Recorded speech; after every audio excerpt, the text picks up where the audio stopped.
Hello, my name is Ricky Alvarez, and my partner Kessler Tan and I will be exploring one of the driving factors of life here on planet Earth. In this video, we will begin to unravel the ocean current cycle, to be specific, the thermohaline cycle. But before we can go into this, we must first understand what the ocean current cycle is. The ocean current cycle moves warm and cold water to different parts of the globe, which in turn affects the weather. The major influences of the ocean currents are the following: solar heat, wind, gravity, and the Coriolis effect. Now that we have the basic framework, we can go into the thermohaline cycle. The cycle itself refers to the two factors affecting the densities of the currents. Thermo refers to the temperature of the water, as the warmer waters have a low density and causing it to rise to the surface of the ocean, whereas the cold water has a higher density and therefore sinks lower into the ocean. The haline refers to the salt content of the water, as a higher salt content will make the water denser, making it sink, and vice versa. Then, colder and saltier water will sink to the bottom, pushing other deep water horizontally to a point where it can find a place where it can rise to the surface.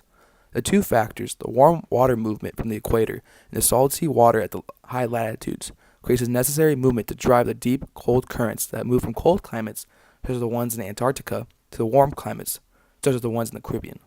This process can take up to 100 years for the warm water to reach back to its origins.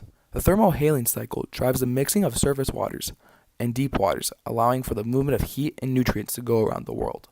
For example, the movement of warm tropical waters allows for warmer temperatures to be brought to the climates that will be colder without the advantages of the cycle. A perfect example is evident with the movement from warm waters from the Gulf of Mexico to bring warmth and heat to the winters of England, allowing it to have a higher temperature than that of Newfoundland, Canada, even though them being at the same altitude. The thermohaline cycle allows for the spread of heat, allowing for life to grow due to its constant circulation and repetition of movement of heat within the water. Understanding the thermohaline cycle has not only provided environmental benefits but economical ones as well.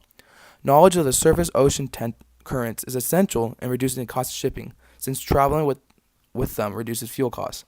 In recent times, around the world sailing competitors make good use of the surface currents to build and maintain the spread of allowing them to navigate the fastest route. Ocean currents are also very important in the dispersal of many life forms. An example is the life cycle of the European eel. Ocean currents are also being tested so that they can bring a new form of energy within the earth. The end.